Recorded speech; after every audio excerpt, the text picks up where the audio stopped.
warahmatullahi wabarakatuh. Nama saya Nur Isami Alifah. Sebagai pemateri pertama kelompok 4, saya akan menjelaskan sejarah Pegadaian. Sejarah Pegadaian ini dimulai saat VOC mendirikan Bank Van Liening sebagai lembaga keuangan yang memberikan kredit dengan sistem gadai. Kemudian pada tahun 1811 pemerintah Inggris mengambil alih dan membubarkan Bank Van Liening tadi, kemudian memberikan masyarakat keleluasaan untuk mendirikan usaha pergadaian. Pada tahun 1901 didirikan Pegadaian Negara pertama di Indonesia, tepatnya di Sukabumi, Jawa Barat, pada tanggal 1 April 1901. Pada tahun 1965, Pegadaian berbentuk lembaga resmi, yaitu bernama Jawatan. Kemudian dilanjutkan pada tahun 1961, bentuk badan hukum Jawatan ini diubah menjadi PN berdasarkan Peraturan Pemerintah Pengganti Undang-Undang Nomor 19 Tahun 1960 dan Peraturan Pemerintah Nomor 178 Tahun 1961. Pada tahun 1969, bentuk badan hukum PN ini berubah menjadi Perjan berdasarkan Peraturan Pemerintah Nomor 7 Tahun 1969. Kemudian pada tahun 1960, bentuk badan hukum Perjan berubah menjadi Perum berdasarkan Peraturan Pemerintah Nomor 10 Tahun 1990 dan diperbarui dengan Peraturan Pemerintah Nomor 103 Tahun 2000. Kemudian tahun 2012, bentuk badan hukum Perjan ini berubah menjadi bentuk badan hukum Perum ini berubah menjadi Persero pada tanggal 1 April 2012 berdasarkan Peraturan Pemerintah Nomor 51 Tahun 2011. Baik, hanya itu saja yang dapat saya sampaikan. Kurang lebihnya mohon maaf. Terima kasih. Wassalamualaikum warahmatullahi wabarakatuh. Assalamualaikum warahmatullahi wabarakatuh. Di sini saya Yesa dari kelompok 4 pemateri pertama akan menjelaskan tentang kelengkapan laporan keuangan Pegadaian Syariah. Kelengkapan laporan keuangan Pegadaian Syariah tidak berbeda jauh dengan bank syariah atau bank umum syariah, yaitu terdiri dari 5 jenis. Yang pertama itu laporan posisi keuangan atau yang disebut dengan neraca. Neraca di sini terdiri dari aktiva, utang, dan modal pada tanggal tertentu yang bisa dibuat pada akhir tahun maupun per trimester.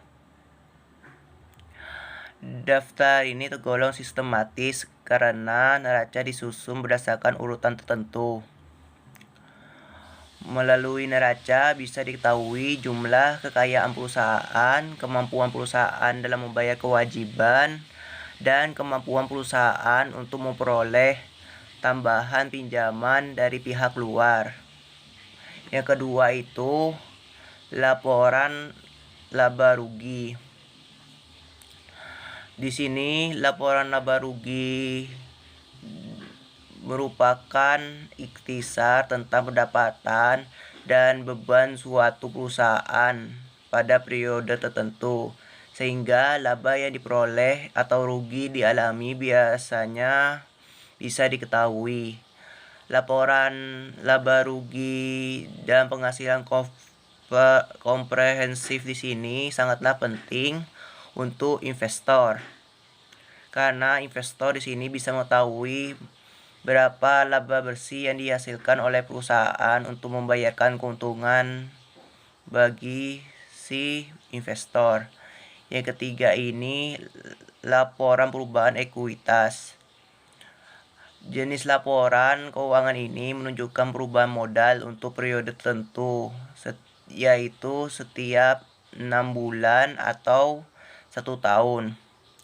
Melalui laporan perubahan modal, bisa diketahui berbagai penyebab perubahan modal selama periode tertentu. Yang keempat itu, laporan arus kas. Jenis laporan ini bisa digunakan oleh para pemakai laporan keuangan untuk mengevaluasi perubahan aktiva bersih perusahaan, struktur keuangan, termasuk likuiditas dan solvabilitas, dan kemampuan perusahaan untuk menghasilkan kas pada masa mendatang. Yang kelima ini, catatan atas laporan keuangan. Tujuan dibuatnya laporan ini adalah untuk memberikan penjelasan lebih detail terkait dengan laporan yang sudah ada.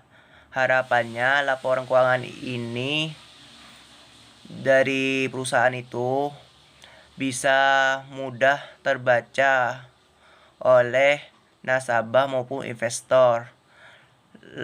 Letak laporan ini adalah paling belakang setelah laporan selesai dibuat. Tidak ketinggalan, biasanya tersedia sebab atau alasan terjadi laporan yang tersaji.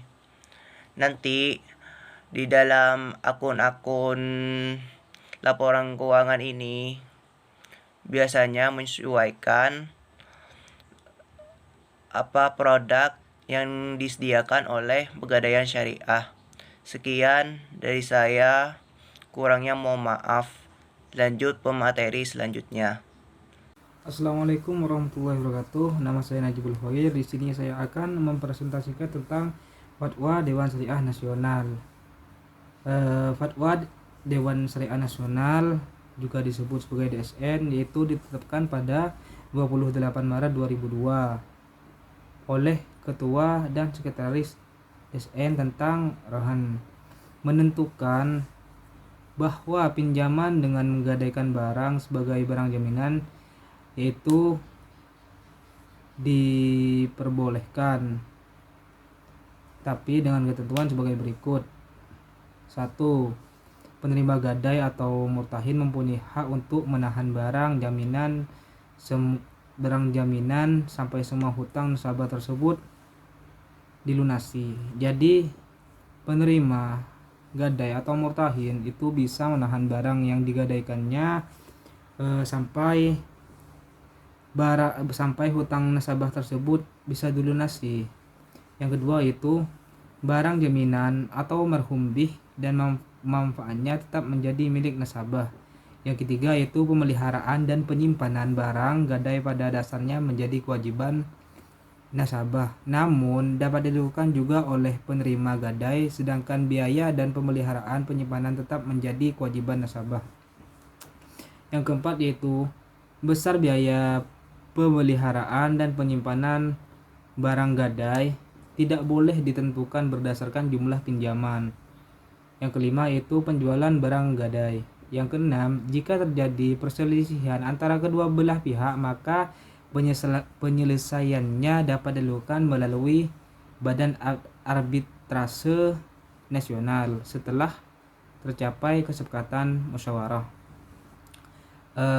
Fatwa Dewan Syariah Nasional yang ditetapkan pada tanggal 28 Maret 2002 itu tentang rohan emas memutuskan bahwa pertama itu rohan emas diperbolehkan berdasarkan prinsip rohan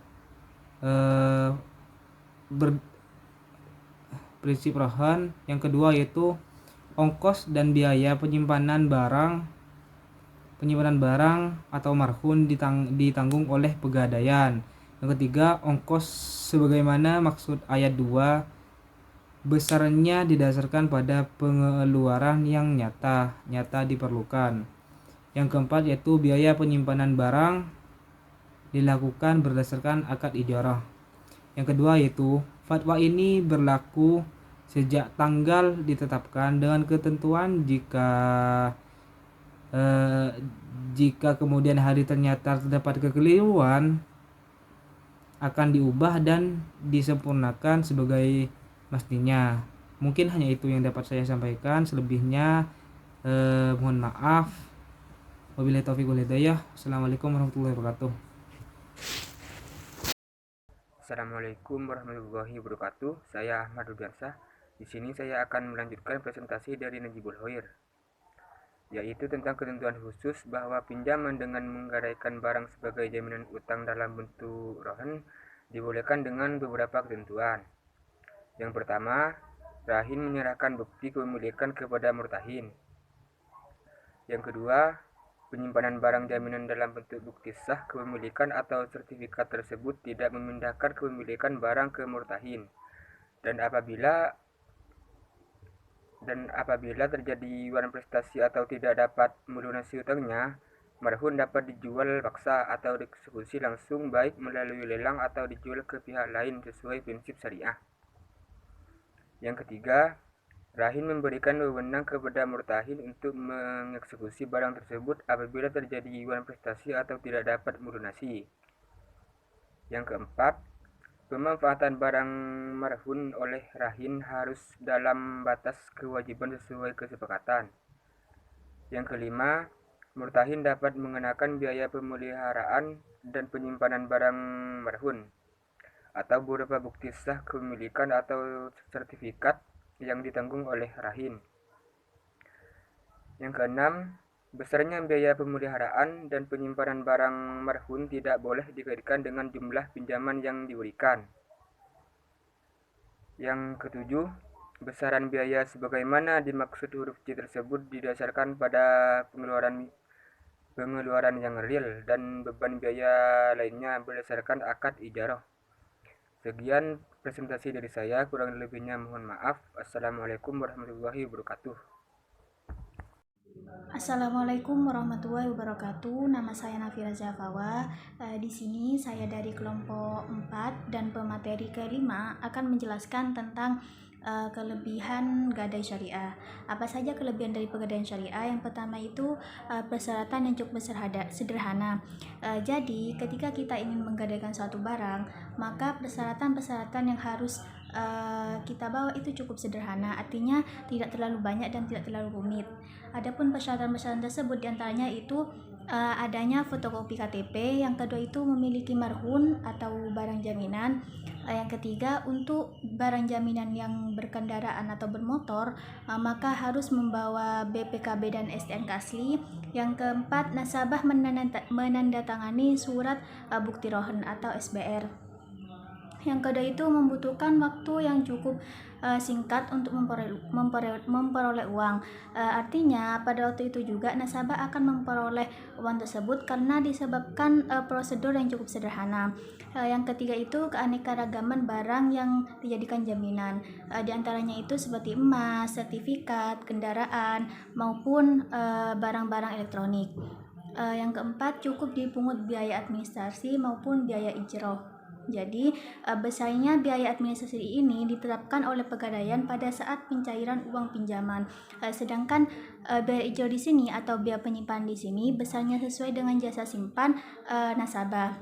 Yang kelima, pihak Pegadaian Syariah itu tidak mempermasalahkan akan uang tersebut untuk kebutuhan apa. Dan yang terakhir, operasional Pegadaian Syariah itu telah dikeluarkan oleh MUI tentang kebolehannya. Jadi di sini sudah terdapat beberapa hadis dan beberapa Al-Quran mengenai Pegadaian Syariah.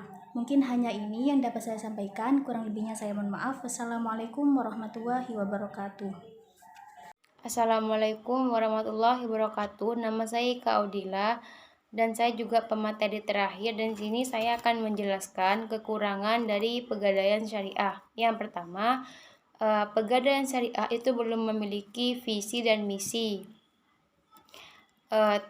sendiri karena Pegadaian Syariah itu masih ikut dengan perusahaan induknya. Yang kedua, jumlah kredit gadai yang dapat diberikan itu masih terbatas, dan untuk jenis emas dan berlian terutama itu di kota-kota besar. Yang ketiga, barang yang digadaikan itu harus diserahkan ke Pegadaian. Yang keempat, tidak semua SDM itu memahami betul tentang operasional gadai syariah dan juga tidak begitu paham tentang apa yang ada di pegadaian syariah. Yang kelima, itu harus ada jaminan bergerak yang mempunyai nilai. Artinya ketika barang itu dikategorikan tidak bisa bergerak, seperti halnya batu itu kan bukan barang yang bergerak, jadi itu tidak bisa digadaikan. Mungkin hanya itu yang dapat saya sampaikan, kurang lebihnya mohon maaf. Wassalamualaikum warahmatullahi wabarakatuh.